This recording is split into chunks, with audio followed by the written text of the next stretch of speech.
nomor satu kan di bulan Maret ini akan banyak rapat umum pemegang saham.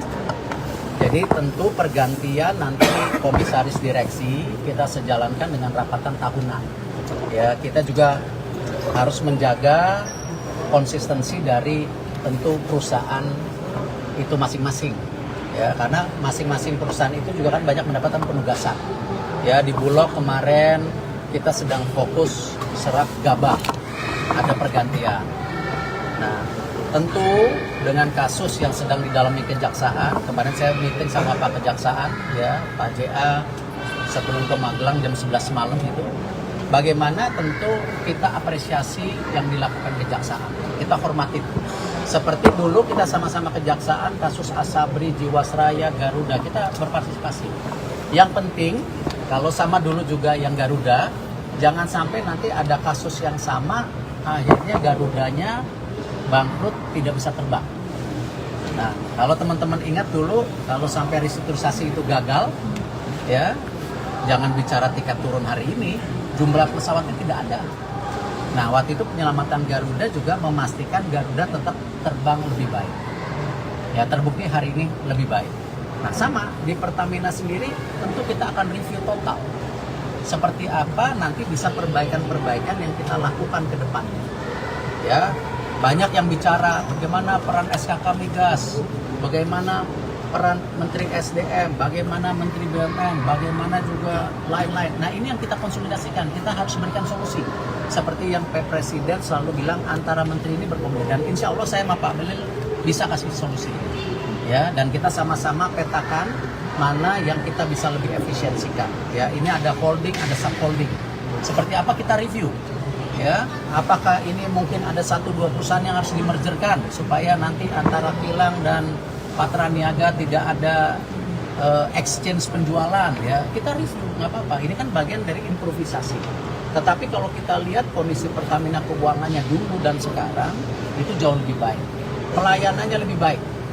Nah, apakah ada kasus-kasus? Saya rasa sama. ASDP juga ada kasus.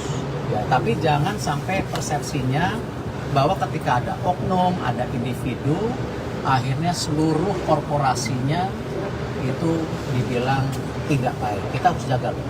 Karena banyak sekali penugasan yang dilakukan untuk pemerintah kepada BUMN yang selama ini improvisasinya luar biasa. Nah, ini yang kita jaga.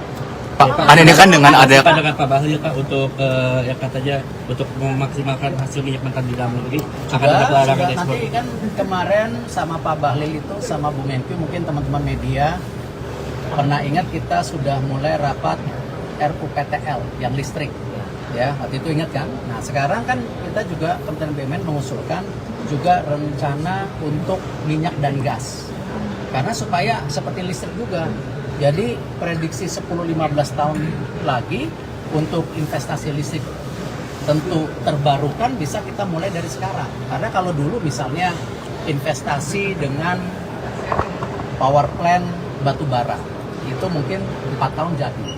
Tapi kalau dengan tenaga air itu perlu 8 tahun. Tenaga nuklir saya nggak pengalaman, saya nggak bisa ngomong. Saya yakin lebih dari 8 tahun, mungkin ya, saya nggak tahu. Nah, sama untuk rencana migas ini tentu ada Donggi Senoro akan habis tahun 2027 atau 28. Itu seperti apa? Investasi Inpex yang sudah lama terbengkalai seperti apa? Ya, karena kenapa? Isunya nggak bisa sepotong-potong. Misalnya ini antara gas dan industri seperti apa? Nah, justru kenapa Bapak Presiden kemarin melakukan pertemuan kementerian di Magelang, atau kemarin gubernur dan wali kota bupati di Magelang, ini sama. Ini bagian konsolidasi. Dan kita harus apresiasi. Jadi ya, kalau ditanya apakah sudah bertemu dengan Pak Bahlil, ya sudah. Ini kita lagi dorong RUPTL diketok, baru rencana untuk minyak gasnya yang